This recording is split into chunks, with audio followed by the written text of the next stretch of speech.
مال زکوٰۃ چار ہے: سونا، چاندی، نقدی، مال تجارت۔ ذاتی اشیاء پہلے نکل گئی، ذاتی اشیاء پر زکوٰۃ نہیں ہے۔ سونا، چاندی، مال نقدی، مال تجارت۔ سونے کا میں نے بتا دیا کہ 20 دینار کا وزن 7.5 تولے۔ چاندی کا بھی میں نے تفصیل سے بتا دیا 52.5 تولے۔ 52.5 تولے چاندی ہو جائے اس پر زکوٰۃ ہے، 7.5 تولے سونا ہو جائے اس پر زکوٰۃ ہے۔ اور نقدی اس کی یا اس کی قیمت کے برابر نقدی ہے۔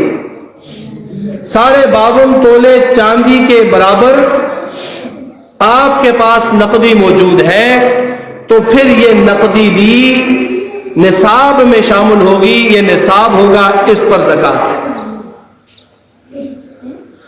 اور مال تجارت وہ مال جو خرید و فروخت کے لیے آپ نے لیا ہے،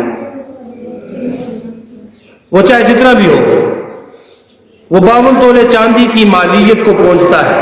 وہ چاہے آپ کی دکان ہے، چاہے آپ کا پلاٹ ہے، چاہے کوئی اور ایسی جنس ہے جو آپ نے بیچنے کے لیے جو ہے وہ اپنے پاس رکھی ہے، خریدی ہے، تو میں اس کو بیچوں گا تو اس کی وہ قیمت لگا کر اسی حساب سے اس میں سے زکوٰۃ ادا کی جائے گی۔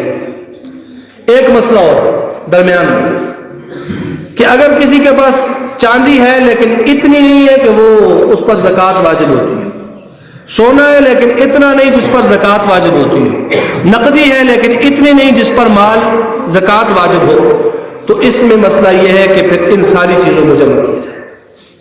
چاندی کتنی ہے، سونا کتنا ہے، نقدی کتنی ہے، مال تجارت کتنا ہے، ان چاروں اموال کو قیمتاً جمع کیا جائے گا۔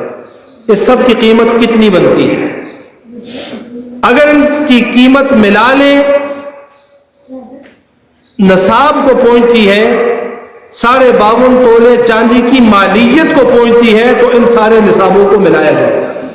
یہ نہیں کہا جائے گا جی میرے پاس سونا 1 تولہ ہے، چاندی 10 تولے ہے اور نقدی میرے پاس 50,000 روپے ہے، مال تجارت ہے ہی کچھ نہیں۔ ان سب چیزوں کو ملایا جائے گا۔ ملانے کے بعد پھر قیمت لگائی جائے گی۔ قیمت اگر وہ نصاب کو پہنچتی ہے تو زکوٰۃ واجب ہوگی، اگر کم ہے تو کچھ بھی نہیں۔